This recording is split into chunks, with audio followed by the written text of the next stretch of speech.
Agora, o novo meio está esperando para substituir o vapor. Flui como um líquido e é tão leve quanto o ar. É dióxido de carbono supercrítico. Então, o que é o dióxido de carbono supercrítico e o que o torna tão especial? Há algumas semanas, a China ligou uma máquina que pode mudar a forma como o mundo produz eletricidade. Ela é menor, mais eficiente e movida a dióxido de carbono, e talvez seja o primeiro sinal real de que a era do vapor está finalmente chegando ao fim. O motor que move o mundo, e por que isso é meio constrangedor.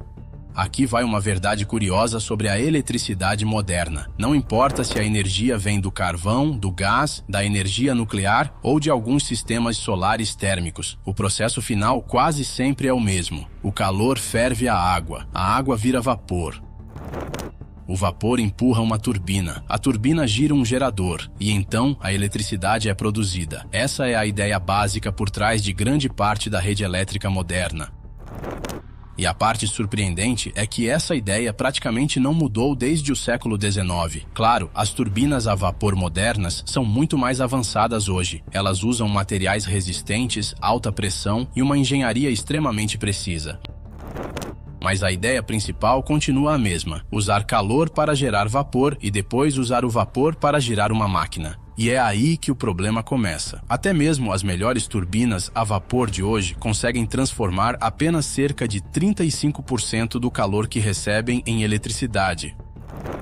O restante, cerca de 65%, é desperdiçado na forma de calor. Ele vai para o ar, para os sistemas de resfriamento ou para a água ao redor. Mais da metade da energia é perdida antes mesmo de chegar às casas, fábricas ou carregadores de celular. Então, de certa forma, muitas usinas de energia não são apenas máquinas que produzem eletricidade.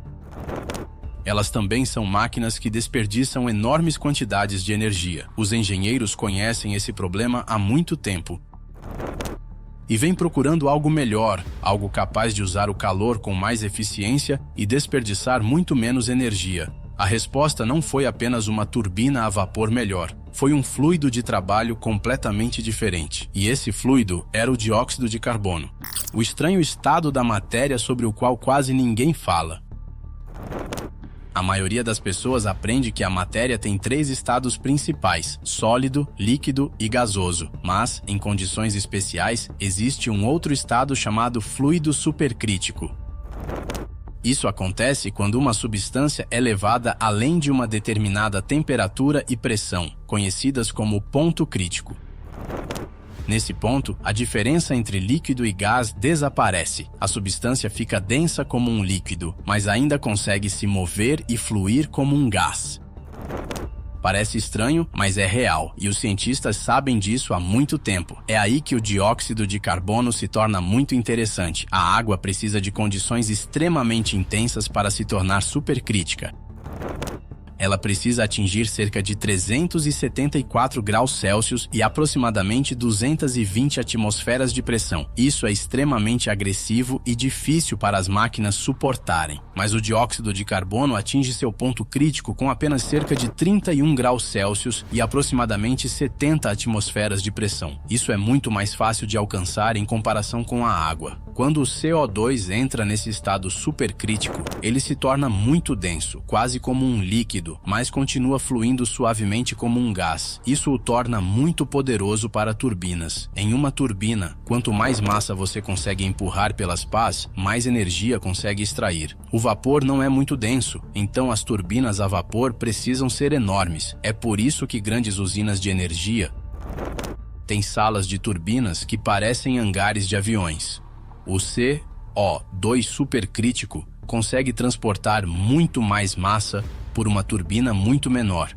As pás podem ser menores, os tubos podem ser menores. O sistema inteiro pode se tornar muito mais compacto.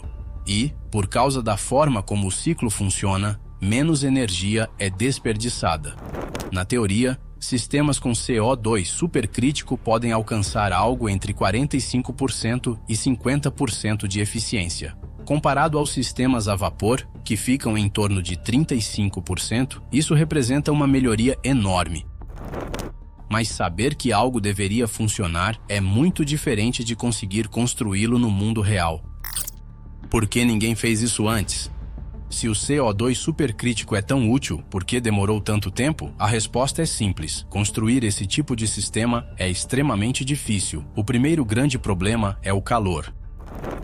Para alcançar alta eficiência, o CO2 precisa ser aquecido a cerca de 700 graus Celsius antes de chegar à turbina. Nessa temperatura, muitos metais começam a enfraquecer lentamente e mudar de forma sob pressão. Esse processo é chamado de fluência térmica, e até uma pequena alteração no formato de uma peça da turbina pode se tornar perigosa. O CO2 também cria outro problema. Sob altas temperaturas e pressão, ele pode afetar certas ligas metálicas ao empurrar carbono para dentro da estrutura do metal. Com o tempo, isso pode deixar o material quebradiço, e uma pá de turbina quebradiça girando em altíssima velocidade dentro de um sistema de alta pressão não é apenas um pequeno problema, pode causar uma falha grave. Por isso, os engenheiros precisam de ligas especiais capazes de suportar tanto o calor quanto os efeitos químicos do CO2. Esses materiais existem, mas são caros. E como esses sistemas ainda não operaram por 20 ou 30 anos em condições industriais reais, ninguém sabe exatamente como eles vão envelhecer ao longo de toda a vida útil. O segundo grande desafio é o reciclador de calor. Um dos motivos pelos quais os sistemas de CO2 supercrítico são tão eficientes é que eles reutilizam o calor do próprio escape. Esse calor é enviado de volta para o CO2 que está entrando no sistema antes de ele chegar à principal fonte de aquecimento. Mas isso exige uma engenharia extremamente precisa. O sistema precisa transferir enormes quantidades de calor através de paredes metálicas muito finas, enquanto os dois lados estão sob pressão extremamente alta. Os engenheiros criam pequenos canais dentro de placas metálicas e depois fundem várias placas em um único bloco sólido. Isso cria um trocador de calor extremamente compacto e poderoso. O problema é que essa peça é cara, difícil de inspecionar e praticamente impossível de reparar depois de pronta.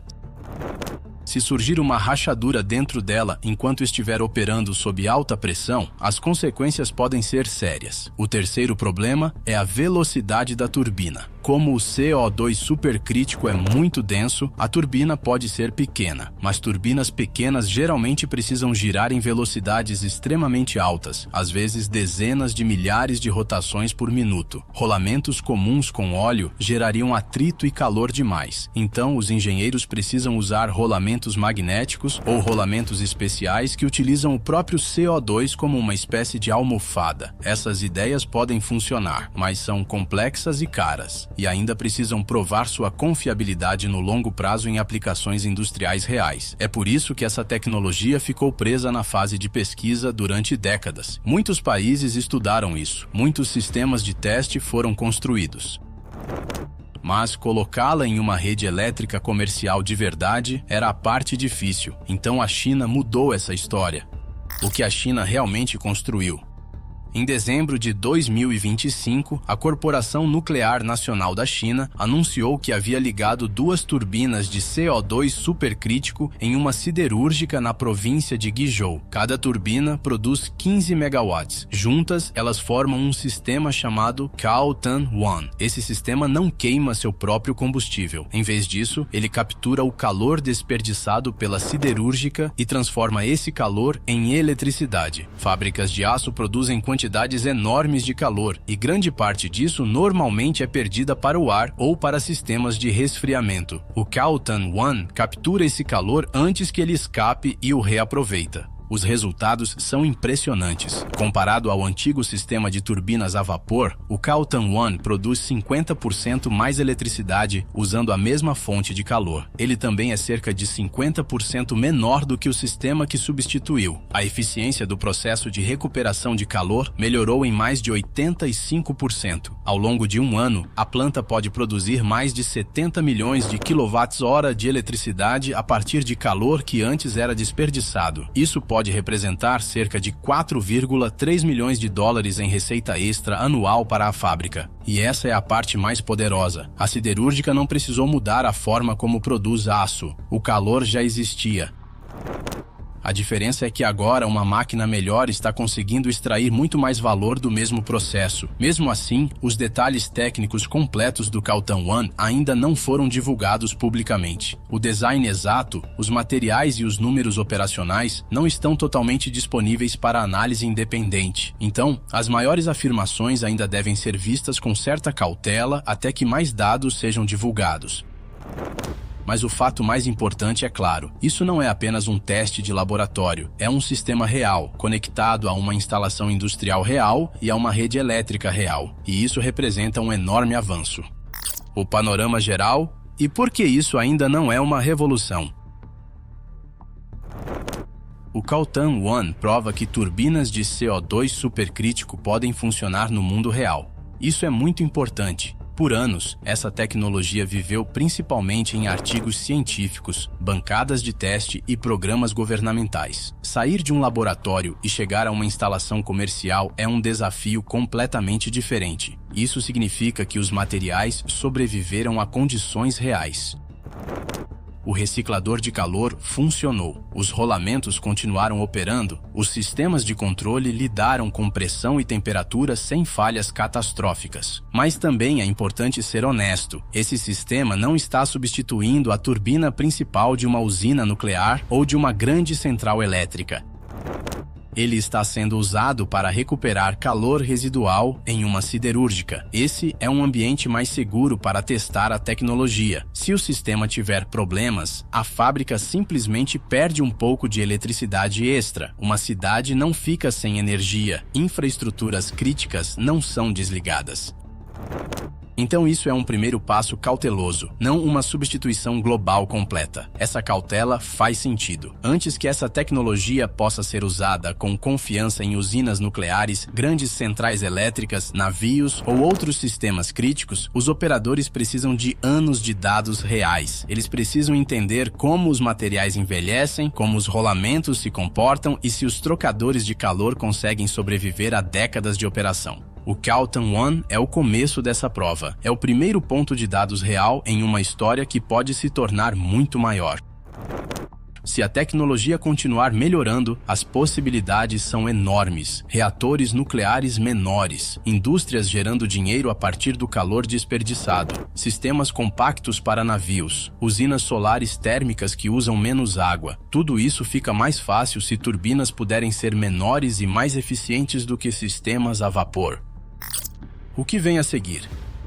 Grandes mudanças na engenharia quase nunca acontecem de uma vez só. Elas acontecem passo a passo.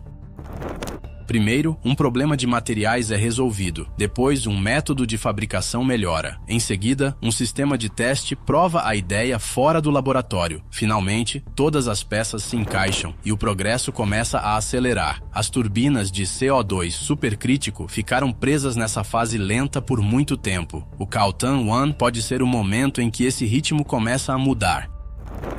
Ele não resolveu todos os problemas, mas mostrou que o sistema pode funcionar como um produto comercial real. Esse tipo de prova pode trazer mais financiamento, melhores processos de fabricação e mais engenheiros para a área.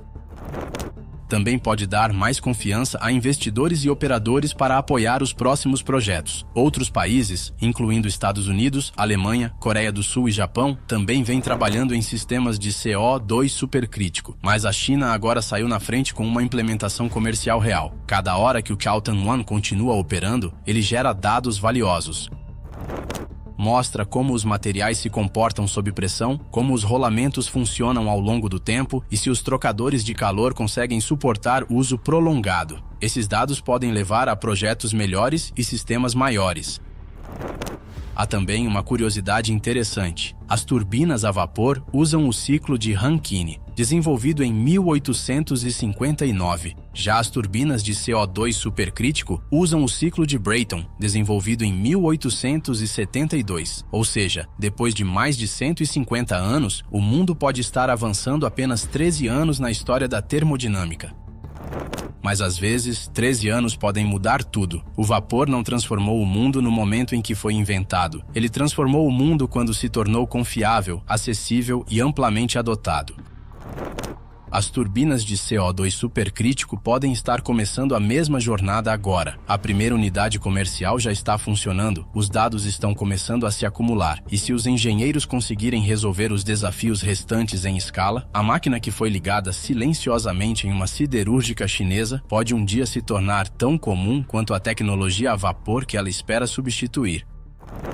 Pode levar 10 anos, pode levar 20, mas, pela primeira vez, a contagem regressiva parece real. Se você gostou deste vídeo, não esqueça de curtir, compartilhar e se inscrever. E me conte nos comentários, se as turbinas de CO2 supercrítico se tornarem o novo padrão, qual indústria mais se beneficiaria? Nuclear, siderúrgica, naval ou outra?